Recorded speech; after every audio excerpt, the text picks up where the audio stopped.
If overzealous monks want to change the Bible, can I explain to you what they would have had to do? 3 levels of conspiracy. Level number 1, they would have had to have a manuscript conspiracy. When we're talking about just the New Testament itself, there are over 6,000 manuscripts or portions of manuscripts for the New Testament itself. Now that may not sound like a lot to you, but can I compare it to a couple of things? Julius Caesar's Gallic Wars. That's all we know about Julius Caesar and his conquest. We have around 10 manuscripts. Aristotle's Poetics.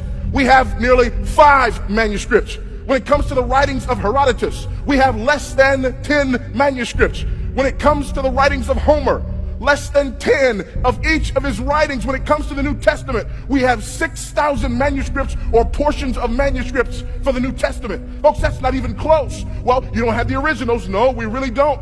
But guess what? We can get earlier than AD 120 with some of the copies that we have.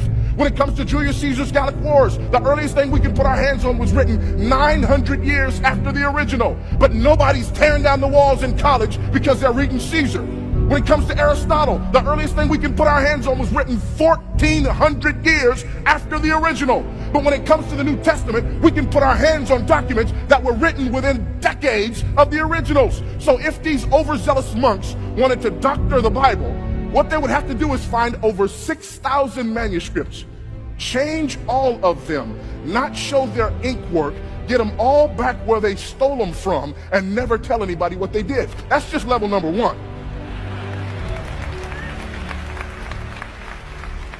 Here's level number 2. Jesus said, go and make disciples of ta ethne, every people group. Funny thing about people groups, they tend to speak different languages. So within the first few centuries, we have the Bible translated into Syriac, Coptic, and Latin. So now these overzealous monks have to find 6,000 Greek manuscripts, change those, doctor them up, don't show your ink work, get them back. Go find all the Syriac, Coptic, and Latin translations of those Greek manuscripts, change those to match the lies that you told in another language, and get those back where you stole them from. And that's just level number 2. Now you got level number 3. The early church fathers had this terrible habit of writing commentary on the New Testament.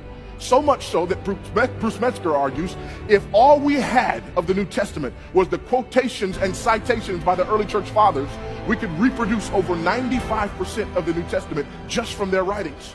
So now these overzealous monks have to find 6,000 manuscripts and portions of manuscripts, steal them, change them, don't show your ink work, get it back without anybody finding out. They got to find Syriac, Coptic, and Latin translation, change those to match the lies that they told in the 6,000 manuscripts, get those back where they stole them from, and then find all of the writings of all of the early church fathers, change those to match the lies that they told 2 layers ago, get those put back, never tell anybody what they did, and never ever get caught.